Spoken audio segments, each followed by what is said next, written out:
नमस्कार दोस्तों। हाजिर हूँ एक और बात करने के लिए आपसे। बात कर रहे हैं दिलावर खान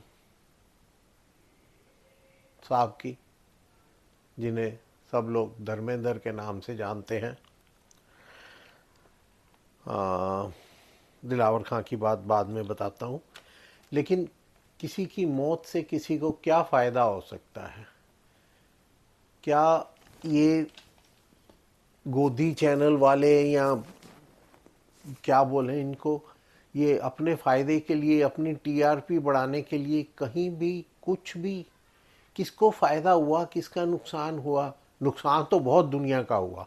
धर्मेंद्र कोई ऐसा इंसान तो है नहीं कि ठीक है एक परिवार का था, चलो उस परिवार का नुकसान हुआ। वो पूरे देश में उनके चाहने वाले, उनसे मोहब्बत करने वाले एक दो नहीं, सैकड़ों, हजारों, लाखों, बल्कि करोड़ों कहीं तो भी गलत नहीं होगा। कब 1960 में फिल्म आई थी उनकी, पहली फिल्म, वही 61 में शोला और शबनम रिलीज हुई थी। वैसे उनकी पहली फिल्म जो थी वो तो थी दिल भी तेरा हम भी तेरे, जो 1960 में उनको मिली थी।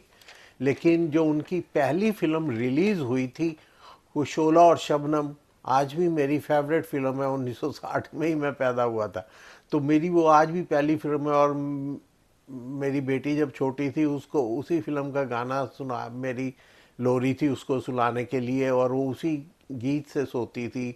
जीत ही लेंगे बाजी हम तुम, खेल अधूरा छूटे ना, प्यार का बंधन टूटे ना। इतना खूबसूरत एक्टर, कितनी अच्छी अच्छी फिल्में दी हैं। ही मैन वाली एक्शन वगैरह भी छोड़ो, लेकिन कई अच्छी सत्य के नज़दीक सत्य काम उनकी फिल्म देखो, आंसू आ जाते हैं। क्या एक्टिंग की है, क्या खूबसूरत स्टोरी है।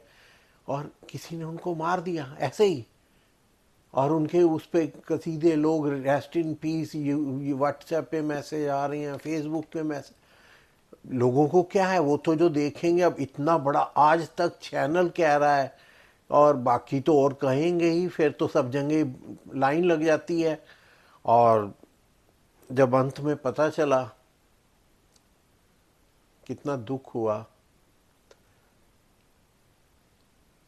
मैं टू बी ऑनेस्ट बोलूं, मैं फिल्में देखता हूं, पसंद करता हूं, और वो, लेकिन मैं ऐसा लोगों बावला फैन नहीं बनता कभी किसी का भी नहीं। एक बार दो चार लोग जो हैं, जो बहुत ही जिन्होंने उच्च कोटि के काम किए हैं, मैं यहाँ पे नाम नहीं लूँगा, कंट्रोवर्सी हो जाएगी, लेकिन फिल्म एक्टर उनमें से कोई भी नहीं है।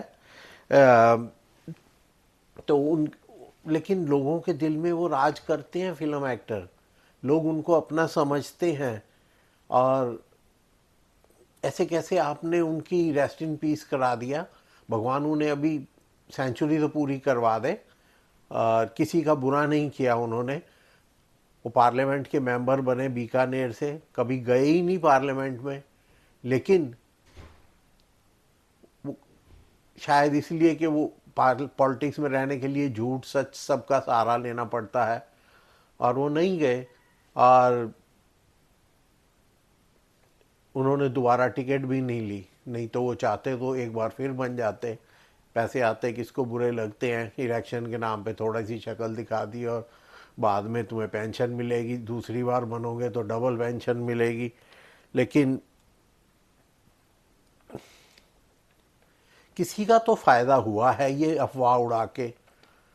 और जहाँ तक मैं समझता हूँ, ऐसा तो हो नहीं सकता कि ये धर्मेंद्र जी के परिवार वालों ने अफवाह उड़ाई। क्योंकि पंजाब में एक कहावत बहुत प्रसिद्ध है वैसे, कि अगर किसी के जीते जी उसके मरने की खबर आ जाए, फैल जाए, और तो उसकी वो बंदा सेंचुरी ज़रूर पूरी करता है। मैं भगवान से दुआ करूंगा धर्मेंद्र जी सेंचुरी पूरी करें, पर इस वजह से नहीं कि उनकी अफवाह फैली है। ये बहुत ही दुखद है, ख़ास तौर से जो लोग उनको प्यार करते हैं उन लोगों के लिए। समझ नहीं आता किसी का क्या फ़ायदा होता है, क्यों होता है, लेकिन कुछ तो फ़ायदा है। क्या उन चैनलों की टीआरपी बढ़ गई तो अब टीआरपी पे उनका सवाल नहीं उठेगा। अंजना ओम कश्यप जी, कैसी खबरें फैला देती हो, कैसे तमाशे कर देती हो। और भी किसी किसी का नाम, मेरे को नाम नहीं लेना चाहिए था, आई एम सॉरी, बट बहुत शर्म की बात है। कभी आज तक धर्मेंद्र जी के बारे में एक आधी छोटी मोटी कोई बात हो, कभी ऐसे ही नहीं कि उन्होंने किसी का नुकसान किया हो, किसी को तंग किया हो, किसी के साथ फिल्में या रोल के लिए पॉलिटिक्स लड़ाई हो, तिकड़म किया हो। और बहुत सारी हीरोइनों की वो पहली पसंद रहे, चाहे वो मीना कुमारी हो, चाहे वहीदा रहमान हो, और फिर हेमा मालिनी जी तो हैं ही हैं। उनका पूरा नाम था, उनके फादर थे केवल किशन देओल, मदर सतवंत कौर देओल। सानेवाल पंजाब के एक गांव है, वहाँ पे इनका जन्म हुआ था। और 300 से ज़्यादा फिल्मों में इन्होंने काम किया है। फिर और दिसंबर 8 1935 को इनका जन्म हुआ था। तो इनका ऑफिशियल नेम हुआ धर्मेंद्र केवल किशन देओल, लेकिन धर्मेंद्र ही चलता है। ये जाट सिख अपने आप को कहते हैं, वैसे जाट सिख नहीं है, ये रामगढ़िया सिख हैं। लेकिन सिखों में कुछ जातिवादी नहीं होती, कोई जाट, कोई रामगढ़िया, कोई कुछ नहीं। वे सिख फैमिली से बिलोंग करते हैं। और फिर इनकी शादी हुई थी 1954 में प्रकाश कौर जी से। इनके 2 बेटे हैं और 2 बेटियां हैं उनसे, एक सनी और एक बॉबी, और बेटियां विजेता और गीता। फिर इनका रोमांस हो गया हेमा मालिनी से, और इन्होंने इस्लाम अपना लिया, नाम रखा दिलावर खां। और हेमा मालिनी ने अपना नाम रखा आयशा बाई। अब आयशा बी या आयशा बाई जो भी है, और ये आज भी मुसलमान हैं ऑफिशियली, क्योंकि अगर ये करेंगे तो 2 बीवियां हो जाएंगी और ये वैसे ही डिस्क्वालीफाई हो जाएंगे पॉलिटिक्स। लेकिन ये तो पॉलिटिक्स में, लेकिन हेमा जी तो हैं, तो ये आज भी ऑफिशियली मुसलमान हैं। अनऑफिशियली जो भी हैं भगवान ही मालिक है। क्या फ़र्क पड़ता है, मैं मुसलमान हूँ, मैं सिख हूँ, हिंदू हूँ, जैन हूँ, मतलब इन बातों से कोई फ़र्क नहीं पड़ता। लेकिन अपनी सहूलियत के लिए समाज के कानूनों को तरोड़ मरोड़ के यूज़ करना भी गलत है। और लेकिन धर्मों से कोई फ़र्क नहीं पड़ता। मैं सिख फैमिली से हूँ, और गुजरांवाला पंजाब से हमारा परिवार बिलोंग करता है, जहाँ से प्राउड टू से महाराजा साहब खालसा राज के राजा महाराजा रंजीत सिंह जी, जहाँ पे जिनका जन्म हुआ, वहीं उसी जगह के पास मेरे ग्रैंडफादर, मेरे फादर का जन्म हुआ। और कोई बात नहीं, मेरे को बड़ा प्राउडली बताना पड़ता है कि मेरे अंदर भी उसी मिट्टी का पानी मेरे फादर, मेरे ग्रैंडफादर सब ने पिया, तो मेरे अंदर भी उसका अंश है जिसे महाराजा रंजीत सिंह ने पिया। और मेरी वाइफ राजस्थानी हिंदू ब्राह्मण फैमिली से है, और हमारी लव मैरिज नहीं है, अरेंज मैरिज है। तो इसलिए मैं कह रहा था, जाति धर्म से इन चीज़ों से कोई फ़र्क नहीं पड़ता है। तो और धर्मेंद्र जी की कई गाने, कई फिल्में बेइंतहा पसंद है मुझे। शोला और शबनम फिल्म तो खैर जैसी भी है, जो भी है, लेकिन उसके गाने एक से एक बढ़कर हैं। और मैंने आपको बताया, मैंने अपनी बेटी के लिए जो लोरी सुनाता था उसे बचपन में, जीत ही लेंगे बाजी हम तुम, खेल अधूरा छूटे ना, प्यार का बंधन टूटे ना।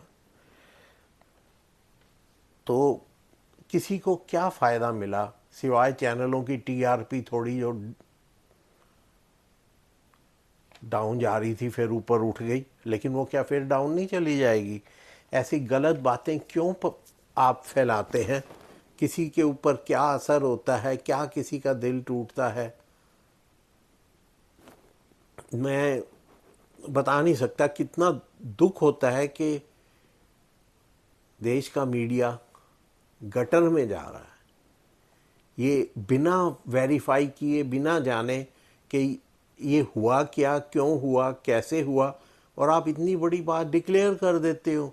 लोग, मैंने वो खोला अपना फ़ोन तो देखा झट टिक टिक टिक इतने मैसेज आए हुए हैं, व्हाट्सएप पे इतने मैसेज आए हुए हैं, rest in peace Dharmendra ji, rest in. भाई हुआ क्या है?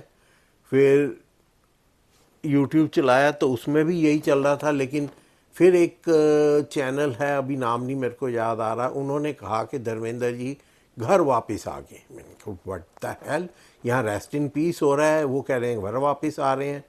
फिर 2-4 जगह फ़ोन किया इंडिया में कुछ जान पहचान वालों के, उन्होंने बताया कि ऐसे ऐसे गलत न्यूज़ फैल गई। बड़ा दुख हुआ। धर्मेंद्र एक अच्छा एक्टर है, बड़ी अच्छी अच्छी फिल्मों में काम किया है, और एक्शन और कॉमेडी और रोमांटिक, आप कोई लाइन ले लो, कौन सा तरह का उन्होंने रोल नहीं निभाया। और वैसे मैं ऐसे कभी फिल्म एक्टर्स का फ़ैन नहीं रहा हूँ, लेकिन कुछ फिल्में, कुछ चीज़ें इतनी अच्छी लगती हैं। जैसे मैंने बताया कि मेरे को शोला और शबनम का वो गाना पसंद है, ऐसे ही मैं आपको बताऊं कि एक फिल्म आई थी धर्मेंद्र और हेमा मालिनी जी की, चरस। उसमें धर्मेंद्र जी, वो गाना है आजा तेरी याद आई माल्टा की गलियों में, और धर्मेंद्र ने चेक, बड़े चेक वाला सूट पहना हुआ है, और यकीन मानिए वो, मैंने देखी फिल्म और मैं घर आया और मैंने डैडी को कहा मेरे को सूट लेके दो। उन दिनों यही सितंबर अक्टूबर के दिन थे, और मैंने कहा मेरे को सूट सिलवाना है और बड़े चेक का सिलवाना है। उसी टाइम डैडी के आगे जिद की, उनको लेके गया, और वहाँ से मैंने रेमंड से एक बड़े चेक का सूट लिया और सिलवाया। इतना वो पसंद आया मेरे को। देखिएगा, बड़ा अच्छा जच रहा है धर्मेंद्र जी पे बिग चेक का सूट, वो माल्टा की गलियों में आजा तेरी याद आई ओ बालम हर जाए। बस इससे ज़्यादा क्या कहूँ, ऐसे अफवाह उड़ा देना किसी की, अरे आपके लिए वो कुछ ना हो, लेकिन किसी के लिए वो बहुत कुछ है। कितने बच्चों के वो बाप हैं, कितने बच्चों के वो ग्रैंडफादर हैं, ग्रेट ग्रैंडफादर भी हो गए हों तो कह नहीं सकता मुझे इतनी उनकी फैमिली के बारे में, लेकिन हाँ 3-3 बेटे उनके, मतलब उनका एक भतीजा अभय देओल भी है, और इधर बॉबी देओल का बेटा भी हीरो बन गया है। तो और 4-4 बेटियां हैं, 2 सन्नी बॉबी की बहनें और 2 हेमा मालिनी की बेटियां। तो सोचो बच्चों पे क्या गुजरती है। बाप बाप होता है, चाहे वो फिल्म एक्टर हो, चाहे वो आम आदमी हो, चाहे वो रिक्शे वाला हो, चाहे अरबपति हो। दूसरों के लिए वो कुछ भी हो सकता है, लेकिन बच्चों के लिए वो बाप होता है। उनके दिल पे क्या गुजरती है जब ऐसे एकदम से न्यूज़ आती है। वो बीमार थे, घर आ गए हैं, लेकिन हर टाइम तो पास नहीं रहेंगे, कहीं भी रहेंगे। सोचो उनकी, जब उनको न्यूज़ किसी ने दी होगी, ओ माय गॉड ये क्या हुआ, डैडी कहाँ है, फ़ौरन फ़ोन करो, पता चल गया। लेकिन एक बार तो दिल कैसे धड़का होगा, कैसे, क्योंकि हॉस्पिटल तो गए ही थे ना। तो इमेजिन करके देखो, भगवान ना करे ऐसा किसी के साथ हो जैसा उनके साथ मजाक किया गया। और ये आई एम 100% श्योर, मैं थोड़ा शक्की मिजाज का आदमी हूँ, आई एम 100% श्योर इससे किसी ने कुछ तो फ़ायदा उठाया है, जानबूझ के किया गया है। ऐसा नहीं हो सकता कि अपने आप हो गया हो, किसी से इतनी बड़ी बेवकूफ़ी हो गई हो, और फिर लगातार बेवकूफ़ी व बेवकूफ़ी दूसरे लोग उसको फॉलो करते रहे, और किसी ने इस बात को सोचने की ज़रूरत नहीं समझी। दोस्तों, मैं आगे बढ़ूं, मैं एक रिक्वेस्ट करता हूँ, मेरे चैनल को लाइक करें, सब्सक्राइब करें, शेयर करें, और हो सके तो कमेंट भी करें। आपका थोड़ा सा प्रोत्साहन हमारे को बहुत प्रोत्साहित करता है, इनकरेज करता है। तो प्लीज़ मेरे चैनल को लाइक करें, सब्सक्राइब करें, शेयर करें और कमेंट भी करें। आपसे फिर किसी और केस में मुलाकात होगी। तब तक के लिए नमस्कार।